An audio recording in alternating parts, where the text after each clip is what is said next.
Welcome to the beautiful Royal National Park and the south coast of New South Wales.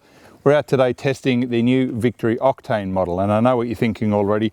This bike looks a lot like the Indian Scout, and of course it does. It's made by Victory, which is of course owned by Polaris, as is Indian. So while it would be good to test this bike as a standalone thing, it's very hard not to compare it to the Scout because the two bikes have a lot in common. Yeah, there's also a lot of differences that may sway people towards buying this over the Scout. So we'll start with the engine. Both are a 60-degree V-twin, and externally they're pretty much identical. Internally there's a few changes.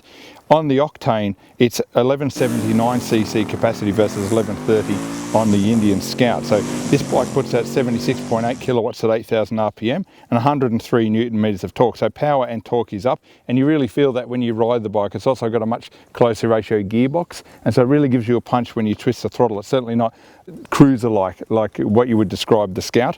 It's 240 kilos, so it's a little lighter. The wheelbase is actually longer at 1578mm, and that's mainly due to the fact that on this bike you've got a 17-inch rear wheel and an 18-inch front wheel. On the Scout, of course, there's 16s front and back. The flow-on effect from that is that the steering geometry is slightly different. It's got a little bit more trail, and the wheelbase is long. Of course, you've got more ground clearance, which has made the seat height higher. And you do feel all these things when you ride the bikes back to back. The bike has a little bit more ground clearance and therefore allows a little bit more lean angle. It's not a lot, but again, certainly noticeable before you scrape the pegs. So why would you buy a Victory Octane over the top of an Indian Scout? Well, this bike is a little bit more sporty. There's something about it when you ride, it's really got a lot of grunt. I think that all comes down to the gearbox and a little bit of extra power. Handling wise, my feeling is this bike just offers a little bit more feedback than the Indian. It punches out of corners a little better.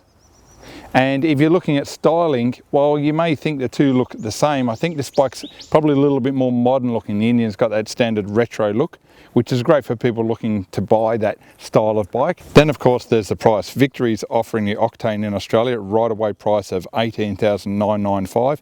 That's $1,000 less than what you can buy the Scout for. So again, a little bit more attractive. So across the board and across the specs, there's little bits and pieces that make this bike just a little more attractive than the Scout, and I think in the end it's just going to come down to personal preference.